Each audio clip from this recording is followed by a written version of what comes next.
Hi, hello, welcome back to our channel. In and out cinemas with me, Sushmita.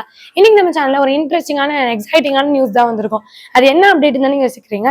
Rajamouli டேரக்டரோட next மூவியோட update தான். இவர் already சவுத்ல ரொம்ப பெரிய ஒரு லீடிங் டேரக்டர்னு சொல்லலாம். இதுதான் நிறைய எபிக்ஸ் கொடுத்துருக்காருன்னு சொல்லலாம். பாகுபலி 1 இருக்கட்டும், பாகுபலி 2 இருக்கட்டும், ட்ரிபிள் ஆரா இருக்கட்டும், இதெல்லாமே பேன் இண்டியா ஃபிலிம்ஸா வந்தது. பேன் இண்டியா ஃபிலிம்ஸை கொடுக்கறது ரொம்ப ஈஸி. நிறைய டேரக்டர்ஸ் ட்ரை பண்ணியிருக்காங்கன்னு சொல்லலாம். இதை தொடர்ந்து இதுல ஹிட் கொடுக்கறது ரொம்ப பெரிய விஷயம். இல்ல ஹிட் கொடுத்ததை தாண்டி நிறைய ரெக்கார்ட்ஸை பிரேக் பண்ணி பாக்ஸ் ஆஃபீஸ் கிங்காவே இருந்தாரு. இதை தொடர்ந்து இவரோட படங்கள் எல்லாமே நிறைய ரெக்கார்ட்ஸை பிரேக் பண்ணுச்சு. நார்த் அமெரிக்காவா இருக்கட்டும், இல்ல அதர் ஸ்டேட்ஸ்லயா இருக்கட்டும், இல்ல அதர் கண்ட்ரீஸ், இந்த மாதிரி நிறைய ரெக்கார்ட்ஸை பிரேக் பண்ணிட்டு இருந்த இவரு இப்போ நெக்ஸ்ட் ஒரு மூவி டைரக்ட் பண்ண போறாரு.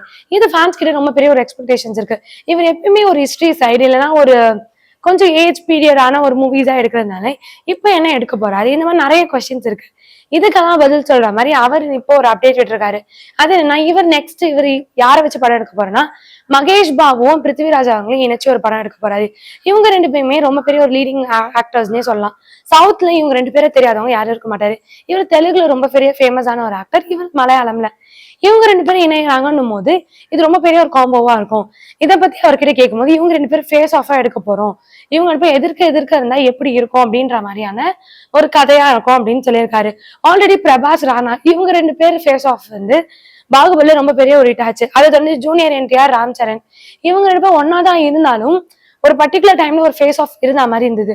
இதை தொடர்ந்து இப்ப மகேஷ் பாபு, பிருத்திவிராஜ் இவங்க ரெண்டு பேரோட ஃபேஸ் ஆஃப் எப்படி இருக்கும், இந்த மாதிரி நிறைய ஒப்பீனியன்ஸ் ஃபேன்ஸ் சொல்லிட்டு வராங்க. இதை பத்தி நீங்க என்ன நினைக்கிறீங்க? மறக்காம கீழே கமெண்ட் பண்ணுங்க. இந்த மாதிரி இன்ட்ரெஸ்டிங்கான சினிமா அப்டேட்ஸ்க்கு மறக்காம சினிமாஸை லைக் பண்ணுங்க, ஷேர் பண்ணுங்க, கமெண்ட் பண்ணுங்க, சப்ஸ்கிரைப் பண்ணிடுங்க.